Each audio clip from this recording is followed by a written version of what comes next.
मतलब पहली बार इकट्ठे हुए हैं। हमारे नर्सिंग भर्ती ऑफिस में भी जो लोग थे, कभी मान लो शंकर गुजरे सियारा में वो अलग भाग रहे थे, सुनील कोटाउती अलग भाग रहे थे, अलग अलग करके मैं अलग भाग रही थी। ऐसे करके हम सब लोग, नहीं मजाक की बात नहीं है, हकीकत है।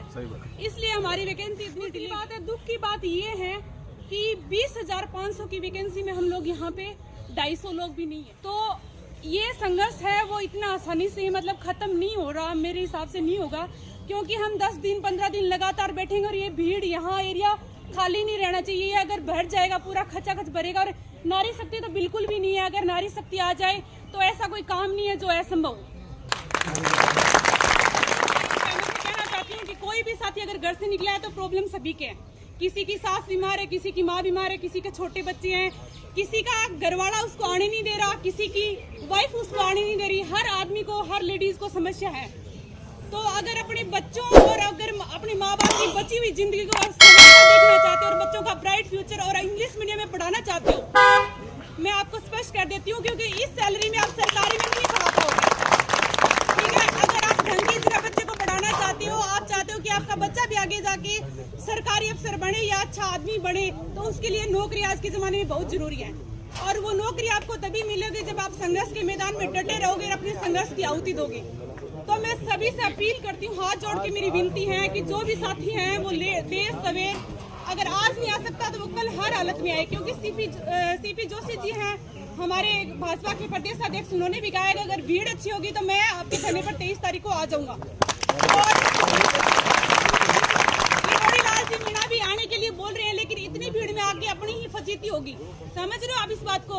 इतनी भीड़ में आ जाएंगे तो सरकार तक एक ही बात जा रही है कि कुछ नहीं, 200 लोग बैठे हैं, पहले भी शहीद स्मारक पे 8 दिन बैठे थे, अपने आप भाग गए और अब की बार भी भाग जाएंगे। तो ये अपना 95% काम अगर हो चुका है तो 5% काम के लिए डटे रहो मैदान में, और तब तक डटे रहो जब तक फाइनल सूची अपनी जारी नहीं हो जाती और अपने को पद नियुक्ति नहीं मिल जाती। अगर मैं आ सकती हूँ, संध्या बहन जी आ सकती है, सब ये लड़कियां आ सकती है, तो लड़कों की क्या बात है, क्यों नहीं आ सकती? दिक्कत बताओ, आपके क्या दिक्कत है? सब लोगों को उतनी ही सैलरी मिल रही है, उतना ही टाइम है, वो सबका एक जैसे परिवार है, सबको उतनी ही दिक्कतें हैं। तो आपको सबको घर से बाहर निकलना पड़ेगा। और इस सविता के तमगे को अगर इस 10 को मिटाना है तो यहाँ पे डटे रहना पड़ेगा। अगर आप परमानेंट नियुक्ति चाहते हो और यहाँ से मतलब इस अभिशाप से निकलना चाहते हो, तो आपको जब तक प्रतिनियुक्ति नहीं मिल जाती है, जब तक नियुक्ति नहीं मिलेगी, आप यहाँ से निकल नहीं पाओगे। अभी 10 दिन पहले की बात है, मैं मेरे गांव गई थी मिलने के लिए, ठीक है, तो वहाँ मैं सोच के गई थी कि मैं 2-4 दिन रुक के आऊंगी, लेकिन मैं जैसे शाम को 7 बजे लेट पहुंची, सुबह हम बैठ के चाय पी रहे थे 9 बजे, तो मेरे भाई, मौसी, चाचा जी सभी बोल रहे हैं कि तेरा वो नर्सिंग ऑफिसर वाले में तेरे को नियुक्ति कब देंगे।